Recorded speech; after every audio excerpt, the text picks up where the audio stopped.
What's between you and Allah remains between you and Allah. Now, there are a few obvious problems with Islam here. One, if you struggle with sin, confession and accountability are usually very important parts of resisting temptation in the future. When you cover up what you've done and you avoid accountability, you end up living a double life. There's the public you, noble and virtuous, and then there's the private you, a slave to sin.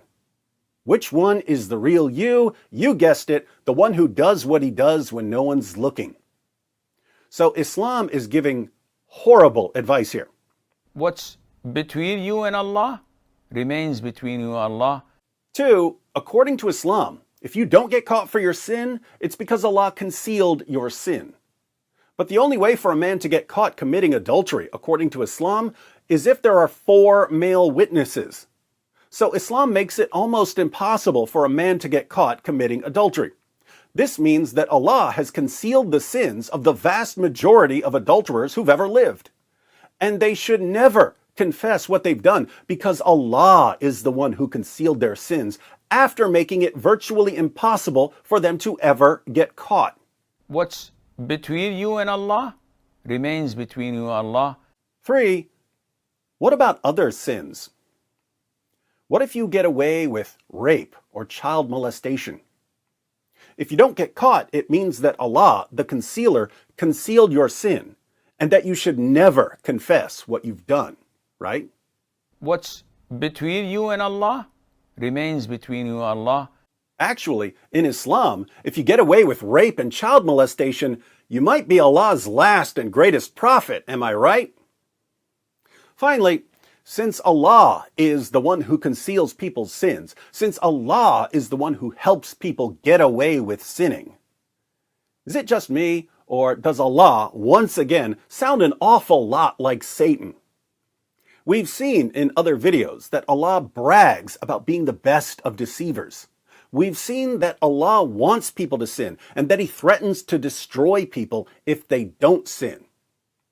And here we find Allah telling people that if they sin, he'll cover up their sin for them so that they never get caught.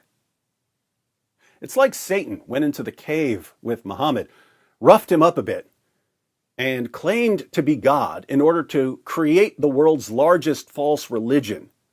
But every now and then, his pride got the better of him, and he just couldn't resist bragging about being Satan. Faster than you can say disabled kids, mental hospitals, and hammers, David Wood will bring up same old retarded and stupid arguments against the Quran and Islam. Now, the gist of David Wood's argument is, as you've seen in that video, David Wood says that Allah wants people to sin and he wants to conceal people's sins, especially Muslim sins.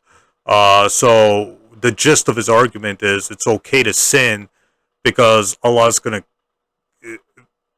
God in Islam is going to conceal it anyways, or he wants people to sin just to forgive sinners. That's basically the gist of David Wood's arguments. Now, only Allah can forgive sins, and he is the one who purifies people. Quran chapter 3, verse 135, and the Quran chapter 24, verse 21. So David Wood is ignorant of certain Quranic verses, or what the Quranic theology really teaches about sin and forgiveness.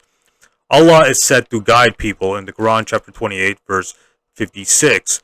Now, the Quran makes it clear, and this is the important part, the Quran makes it clear that mankind or people have free will, and because of free will, a person it either commits good deeds or commits sins, and this is by human free will. It's not by Allah's interference or Allah's influence. See the Quran chapter 16, verse 33 to 34, Quran chapter 18, verse 29, Quran chapter 25, verse 57, Quran chapter 45, verse 22, Quran chapter 73, verse 19, Quran chapter 80, verse 11 to 12. People, according to Islam, people or human beings have free will to do good or to do evil. It's free will that allows us, not Allah's influence. God is with those who try to struggle and find God. God is with good people in the Quran, chapter 29, verse 69. So basically, according to Islamic theology, there's something called free will. I have free will. You have free will. I'm responsible for my good deeds or sins, and you're responsible for your good deeds and sins. This comes out of human free will. The Quran also warns against Satan and the evil plots of Satan.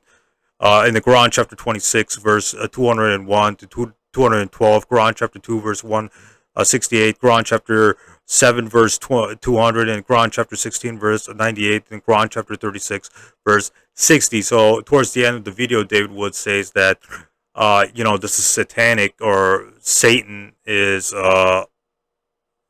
there's some satanic influence going on with Allah and things like that. But the Quran warns against Satan in the verses I just cited. So why, if the Quran was really revealed by Satan, why would Satan say? Why would Satan say? Why would Satan warn against himself, against his own influence?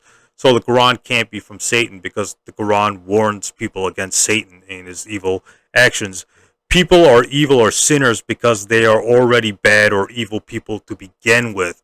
People are bad by their own nature, not by Allah's influence, but by people are already corrupt or evil by themselves. This is part of their nature. It's not because of Allah. And these people reject Allah or God in the first place. See the Quran chapter 2 verse 200. See the Quran chapter 2 verse 26. Quran chapter 6 verse 56. Quran chapter 6 verse 116, Quran chapter 7 verse 30, Quran chapter 14 verse 29, Quran chapter 17 verse 72, Quran chapter 22 verse 4, Quran chapter 33 verse 36, Quran chapter 33 verse 67, and the Quran chapter 61 verse 5. So according to Quranic theology, Allah doesn't lead people to sin or disbelief. It's humans' fault because of their own evil nature, of their own free will, or their own already corrupted nature, and those who don't want to be good out of free will. So basically, David Wood just gets it all wrong here. Allah does not want people to sin, or He doesn't influence people to sin and then covers it up later on. People are good by their free will. People either accept God or reject God by their own free will. If you accept God and if you do what He tells you to do, which is righteous deeds and or belief in righteous deeds, then you are with God in heaven, in the afterlife. If you reject God and if you tacitly accept Satan and you do evil deeds and you just basically reject submission to God, you're with Satan in hell. So in the afterlife, you're with God. You do what God's nature is, which is belief in righteous deeds, and you end up with God in heaven. If you reject God and if you tacitly accept Satan and reject submission to God and do deeds out of your own subjective will, then you end up in hell. So basically, everyone in Islamic theology, everyone's responsible for themselves by their own free will. I'm responsible for myself. You're responsible for yourself. Allah does not want people to commit sins so He can conceal it and forgive it later. No, He wants people to believe. He wants people to believe and do righteous deeds, out of their own free will. But how? But if according to atheistic standards, they have no way to justify morality. It's not a point about epistemology. It's not a point of epistemology, point of ontology. It's not a point about how you know the moral law. It's about why does the moral law exist or why does it apply. So the atheist can't justify morality. They got no standard to say something's moral or immoral. So this is the problem with atheism. With theists, they don't have this problem because they follow the rules. They follow the rules of either the Old Testament, New Testament, or the Quran, etc., etc. So believers don't have this problem. So the only way you can define good, like there's no good, there's no moral, there's no immoral, there's no evil without God. You need God to define those types of things. So David Wood gets it wrong as usual. It's basically human free will according to Quranic theology that influences people to be good and submit to God, or to be evil and reject God and accept Satan.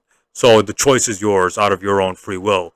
Either do good and do righteous deeds and end up in God's good favor, or reject God and do deeds out of your own subjective free will and end up with Satan in the afterlife. The choice is yours.